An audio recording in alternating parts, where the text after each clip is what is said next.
கடகராசிக்கு இதனுடைய பலனை சொல்வதற்கு ரொம்ப நேரமாக காத்துக்கிட்டு இருக்கிறேன். ஏன் அப்படின்னா, கடகத்தை பொறுத்தவரை இங்கு சுக்கிரன் சுகஸ்தானாதிபதி, பகை கிரகமாக இருந்தாலும் லாபஸ்தானாதிபதி, லாபத்தில் ஆட்சி. அதுவுமே முதல்ல சூரியனுடைய நட்சத்திரம், அப்புறம் சந்திரனுடைய நட்சத்திரம், அப்புறம் செவ்வாயோடைய நட்சத்திரம். வரிசையாக பார்த்தோம்னா சூரியன் இங்கே 2ஆம் வீட்டுக்கு அதிபதி. அப்போ தனம், அப்போது காசு, பணம், துட்டு, மணி என்னன்னா ஒரே வார்த்தையில் சொல்லணும்னா லாபம் அப்படிங்கிறது. ரொம்ப நாளைக்கு அப்புறம் நிறைய கடகராசிக்காரங்கள்லாம் எங்களுக்கு அந்த 7.5 சனி முடிஞ்சோம், இன்னும் லாபம் வரல சார், குரு மறைஞ்சிருச்சு சார், இப்படி எல்லாம் வருத்தப்படக்கூடியவங்களுக்கு லாபம் வரும், கையில் காசு இருக்கும். அப்படின்னா என்ன அர்த்தம்னா, டெபிட் கார்டு, கிரெடிட் கார்டெலாம் கடன் அட்டை பாக்கெட்டில் வைக்காமலேயே காசு நன்றாக செலவு செய்யக்கூடிய காலகட்டம்.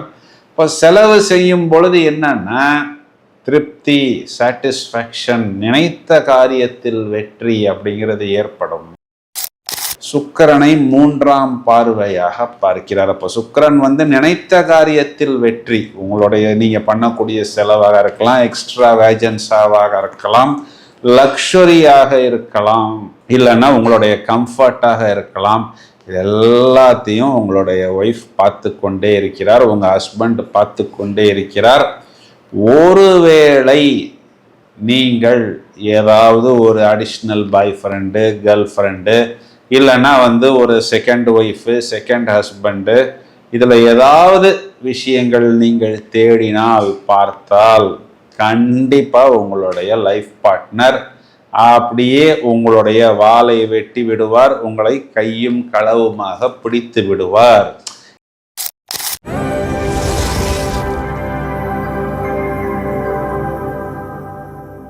ஹலோ ஃப்ரெண்ட்ஸ், நாம் அனைவரும் ஆர்வத்துடன் எதிர்பார்த்து காத்திருக்கக்கூடிய ஒரு சுவாரஸ்யமான பதிவு. அது என்ன சுவாரஸ்யம் அப்படின்னா, அவனுக்கு என்னப்பா சுக்கிரன் அடித்து கொண்டிருக்கிறது அப்படின்னு நம்ம ஒரு சொல்லடையாவே சொல்வதை கேட்டிருக்கிறோம். கோச்சாரத்தில் ஏப்ரல் மாதம் 20ஆம் தேதி முதல் கிட்டத்தட்ட 26 நாட்கள், அதாவது ஒரு மாத காலம்னு எடுத்துக்கலாம். சுக்கிரன் என்ற கிரகம் சொந்த வீட்டில் ரிஷபத்தில் ஆட்சி பெற்று இருக்க போகிறது. இப்போ எல்லாருக்குமே தெரியும், ஒரு கம்ஃபர்ட்டு, ஒரு லக்ஸுரி, காதல், காமம், நாம் நினைத்த விஷயங்களை அடையக்கூடியது, அதாவது சுகபோகங்கள்னு சொல்றோம் பார்த்தீங்களா. இது எல்லாத்துக்குமே ஆதிபத்திய கிரகம் சுக்கிரன், சொந்த வீட்டில் ஆட்சி. இந்த சுக்கிரனை சாட்டர்ன் அப்படிங்கிற சனீஸ்வர பகவான் தனது 3ஆவது பார்வையால் பார்க்க போகிறார். இதுல என்னன்னா, சுக்கிரன், சனி இந்த 2 கிரகங்களுமே ஒருத்தருக்கு ஒருத்தர் யோகாதிபதிகளாக வரக்கூடிய நபர்கள். இந்த 2 கிரகமுமே பொருளணிக்கு ஒரு மாதிரியும் அருளணிக்கு வேற மாதிரியும் செயல்படுவார்கள். அப்போ பொருளணி ராசி லக்னங்களுக்கு இந்த 2 கிரகங்களின் சேர்க்கை அப்படின்னு சொல்லலாம். பார்வையினால் சுக்கிரனை சனி தூண்ட போகிறார். நிறைய விஷயங்களை தூக்கி கொடுப்பதற்கு தயாராக இருக்கிறார். இந்த சுக்கிரன் இளமை மாறாத தோற்றம், ஒரு வயதான நபராக இருந்தால் கூட பார்த்தா ஒரு ஸ்டைலாக, ஒரு லுக்காக, ஒரு ட்ரெண்டிங்காக, ஒரு ஹாட்ஸ்பாட்டாக, ஒரு வைரலாக, அதுலேயுமே இந்த மீடியா, ஆர்ட்ஸு, வித்தைகள், இசை, மியூசிக்கு, நடனம், இந்த மாதிரி மாடலிங்னு இப்போ வரக்கூடிய நபர்களை சொல்லலாம். இந்த இன்ஸ்டாவில் வீடியோஸ் போடுறது, ஒரு வீடியோ போட்டு வைரல் ஆகிறது, இந்த மாதிரி நிறைய பேருக்கு அந்த சுண்டி இழுக்கக்கூடிய ஒரு அமைப்பை, ஒரு ஈர்ப்பை, ஒரு அட்ராக்ஷனை கொடுப்பதற்கு தயாராக இருக்கிறார். இது எல்லாருக்கும் சுண்டி இழுக்குமான்னா ஒரு சிலவங்களுக்கு இருக்கவும் செய்வார். ஏன்னா அருளணி லக்னம் ராசிகளுக்கு இந்த சுக்கிரன் சில நேரத்தில் அவயோகங்களையும் கொடுப்பார். நிறைய பேருக்கு, அதாவது நாங்கள் ஏற்கனவே கெட்டு போயிட்டோம் அப்படின்னு நினைக்கக்கூடிய நபர்களை கொடுப்பதற்கு தயாராக இருக்கிறார். சில பேரை கொடுத்து கெடுப்பதற்கும் சில பேரை கெடுத்து கொடுப்பதற்கும் சுக்கிரன் தயாராக இருக்கிறார்.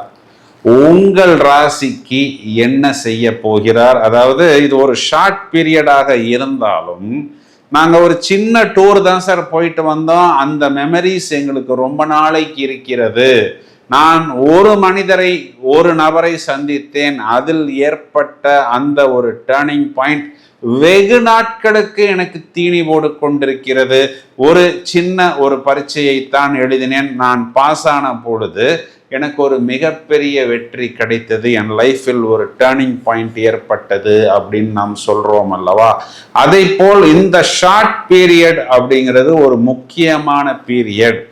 இதில் நமக்கு கிடைக்கக்கூடிய அந்த டேர்னிங் பாயிண்ட் நம்மை ஒரு உச்சத்துக்கு கண்டிப்பாக எடுத்து செல்லும். இதில் யார் எங்கே கவனமாக இருக்கணும், யார் பணத்தை அள்ள போகிறார்கள், வெற்றியை அள்ள போகிறார்கள், வசதியை அள்ள போகிறார்கள். கடகராசிக்கு இதனுடைய பலனை சொல்வதற்கு ரொம்ப நேரமா காத்துக்கிட்டு இருக்கிறேன். ஏன் அப்படின்னா, கடகத்தை பொறுத்தவரை இங்க சுக்கிரன் சுகஸ்தானாதிபதி, பகை கிரகமாக இருந்தாலும் லாபஸ்தானாதிபதி, லாபத்தில் ஆட்சி. அதுவுமே முதல்ல சூரியனுடைய நட்சத்திரம், அப்புறம் சந்திரனுடைய நட்சத்திரம், அப்புறம் செவ்வாயோடைய நட்சத்திரம். வரிசையா பார்த்தோம்னா சூரியன் இங்கே 2ஆம் வீட்டுக்கு அதிபதி. அப்போ தனம், அப்போ காசு, பணம், துட்டு, மணி.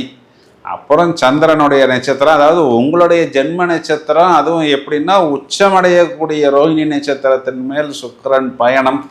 ஒரே ஃபேண்டசி, கம்ஃபர்ட்டு, லக்ஸரி, அப்படியே வானத்தில் மிதப்பது போல், அப்படியே யூத்தாக இருப்பது, ஃபிட்டாக இருப்பது, ஸ்டைலாக இருப்பது, இதெல்லாம் வரிசையாக நடக்கும். அப்புறம் செவ்வாயோடைய நட்சத்திரம் இங்கே என்ன குறிகாட்டுது மிருகசீஷம்னா, தொழிலில் டெவலப்மெண்ட்டு, தொழிலில் அபிவிருத்தி. அப்புறம் குழந்தைகள் சம்பந்தப்பட்ட விஷயம், வயதை அனுசரித்து ஃபில் இன் த பிளாங்க்ஸு. அதாவது குழந்தைகளுக்காக காத்திருக்கக்கூடிய நபர்களாக இருந்தால் ட்ரீட்மெண்ட்டு, பரிகாரங்கள் வேலை செய்யும். குழந்தைகள் பிறந்துருச்சு அப்படின்னா அந்த குழந்தைகளுக்கு சுபகாரியம் வயதை அனுசரித்து, அது மியூசிக்காக இருந்தாலும் சரி, ஆர்ட்ஸாக இருந்தாலும் சரி, குழந்தை டான்ஸ் கற்றுக்கிட்டு இருக்குன்னா அரங்கேற்றம் பண்ணலாம். மியூசிக்குன்னு ஒரு லெவல் முடித்து அடுத்த லெவலுக்கு போவது, இந்த மாதிரி ஒரு அங்கீகாரம். அதாவது குழந்தைகளுக்கு சுப நிகழ்வுகள். நிறைய பேர் வெளிநாட்டில் போய் என் குழந்தை வேலை பார்க்குது சார், திருமணம் நடக்கலை சார் அப்படின்னா, அது ஒரு நல்ல ஒரு ஃபேமிலி லைஃப் செட்டில் ஆவது, குழந்தைகளுக்கு ஒரு அடுத்த கட்டம் பயணிப்பது, இது எல்லாமே ஏற்படக்கூடிய காலகட்டம். இது என்னன்னா, ஒரே வார்த்தையில சொல்லணும்னா லாபம் அப்படிங்கிறது. ரொம்ப நாளைக்கு அப்புறம் நிறைய கடகராசிக்காரங்கள்லாம் எங்களுக்கு அந்த 7.5 சனி முடிஞ்சோம், இன்னும் லாபம் வரல சார், குரு மறைஞ்சிருச்சு சார், இப்படி எல்லாம் வருத்தப்படக்கூடியவங்களுக்கு லாபம் வரும், கையில் காசு இருக்கும். அப்படின்னா என்ன அர்த்தம்னா, டெபிட் கார்டு, கிரெடிட் கார்டெலாம் கடன் அட்டை பாக்கெட்டில் வைக்காமலேயே காசு நன்றாக செலவு செய்யக்கூடிய காலகட்டம். இப்போ செலவு செய்யும் பொழுது என்னன்னா, திருப்தி, சாட்டிஸ்ஃபேக்ஷன், நினைத்த காரியத்தில் வெற்றி அப்படிங்கிறது ஏற்படும். இதெல்லாமே ப்ளஸ் பாயிண்ட்.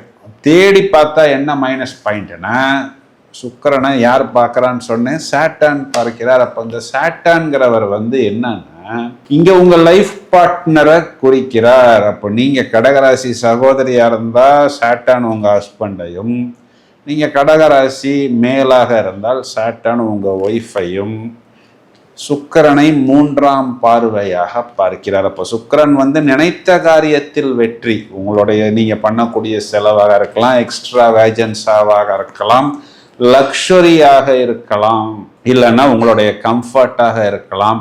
இது எல்லாத்தையும் உங்களுடைய ஒய்ஃப் பார்த்து கொண்டே இருக்கிறார், உங்கள் ஹஸ்பண்ட் பார்த்து கொண்டே இருக்கிறார். ஒருவேளை நீங்கள் ஏதாவது ஒரு additional boy friend, girl friend, இல்லைன்னா ஒரு செகண்ட் ஒய்ஃபு, செகண்ட் ஹஸ்பண்டு, இதில் ஏதாவது விஷயங்கள் நீங்கள் தேடினால் பார்த்தால் கண்டிப்பாக உங்களுடைய லைஃப் பார்ட்னர் அப்படியே உங்களுடைய வாளை வெட்டி விடுவார், உங்களை கையும் களவுமாக பிடித்து விடுவார். இதெல்லாம் ஒரு இன்ஸ்டன்ட்டில் கண்டுபிடிச்சிடுவாங்க. நார்மலாக நீங்கள் ஃபோன் பேசுகிறதுக்கும், அப்படியே நெளிஞ்சு வளைஞ்சு குழஞ்சு பேசுகிறதுக்கும், ஃபோன் வந்தால் நான் பிஸியாக இருக்கிறேன் அப்புறம் பேசுகிறேன்னு சொல்கிறதுக்கும், இல்லை டவர் கிடைக்கல, சிக்னல் கிடைக்கல, இந்த ஜன்னல் பக்கத்தில் வரேன்னு ஓடுறதுக்கும், எல்லா ஃபோன் காலுக்குமே இவருக்கு சிக்னல் நல்லா தானே கிடச்சிக்கிட்டு இருக்கு. இந்த ஒரு ஃபோன் காலுக்கு மட்டும் ஏன் இவர் ஜன்னல் ஓரத்துக்கு ஓடுறாரு அப்படிங்கிறதெல்லாம் ரொம்பவும் ஷார்ப்பாக, ரொம்பவும் ஸ்விஃப்டாக கண்டிப்பாக கண்டுபிடித்து விடுவார். இந்த ஒரு விஷயத்துக்கு மட்டும் கூடுதல் கவனம். அதாவது நான் திரும்ப திரும்ப சொல்ற ஒரே ஒரு விஷயம், எங்களுடைய கான்செப்ட் ஒருவனுக்கு ஒருத்தி தான். நீங்க எப்படி வேணாலும் அதனை எடுத்துக்கொள்ளுங்கள். ஆனால் நம்மளுடைய கலாச்சாரம் நம்மளுடைய பண்பாட்டுக்கு வருவது தான் பெஸ்ட். மற்றபடி இது மொத்தத்தில் இந்த சுக்கிரன் லாபஸ்தானத்துக்கு வருவது அப்படிங்கிறது முதல் தரமான ஒரு ராஜயோகத்தை கண்டிப்பாக கடகராசிக்கு ஏற்படுத்தி கொடுக்கும் அப்படின்னு சொல்வது தான் நிதர்சனமான உண்மை. சார் எல்லாமே நன்றாக இருந்தது, டக்குன்னு முடிஞ்சிருச்சே அப்படின்னு நீங்கள் சொல்வது எனக்கு புரிகிறது. அடுத்து செவ்வாய் என்ற கிரகம் ஆட்சியாக போகிறது. பஞ்சமகா புருஷ யோகத்தில் ருட்சக யோகம் என்ற அமைப்பில் வருகிறது. தொடர்ந்து இணைப்பில் இருங்கள். மேலும் நிறைய காணொளிகள் தயாராகி கொண்டிருக்கிறது. Thank you friends.